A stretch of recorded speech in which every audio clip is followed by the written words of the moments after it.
A very good morning to you and welcome to London. It is Friday, the 16th of January, and the time here in the capital, 7 o'clock GMT. My name's Juliette Foster and you're watching This Day Live.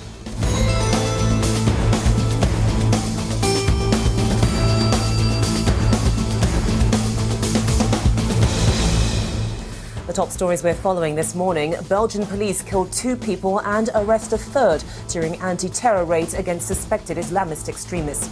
Prosecutors say the men were just hours away from launching a series of major attacks. Pope Francis says you can't make fun of faith.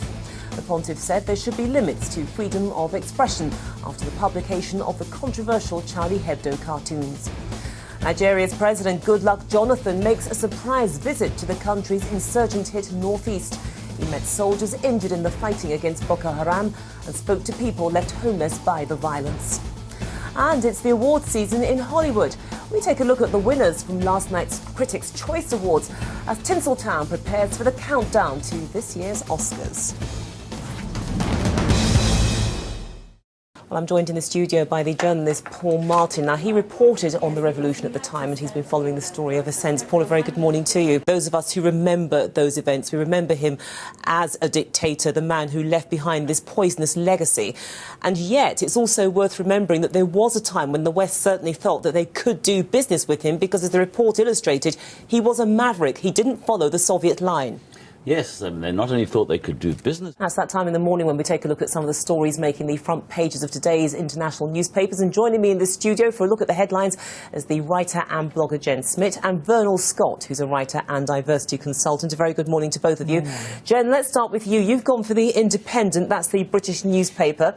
And the headline, well, illustrated with a picture, in fact, primate suspect, meet Sandra, the non-human person, whose landmark legal victory could set a beastly precedent. But let's return to the top story that we're following here on This Day Live, the fact that France is holding a day of mourning after the horrific attack on Wednesday in which 12 people were killed at the offices of the satirical French newspaper Charlie Hebdo. 8 of those people who were killed were actually journalists. And breaking news coming through, in fact, that several people, according to news reports, have been arrested as part of the investigations into that attack. Well, joining me live from the French capital, Paris, is Arise News' special correspondent John Cookson. And John, what's the latest where you are? What are you hearing?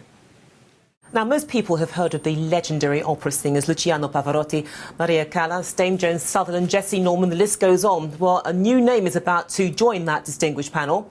Omobello is a French-Nigerian soprano whose singing has won her legions of fans and led to sell-out performances at some of the world's leading opera venues, including London's Royal Albert Hall.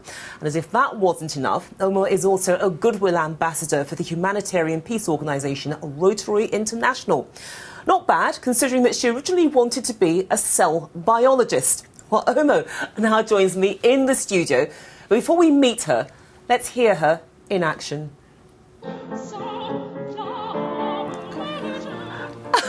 Omobello, welcome. You were about to say something before we cut back to you in the studio. You couldn't believe yourself there. Well, yes, it brought back a very lovely memory.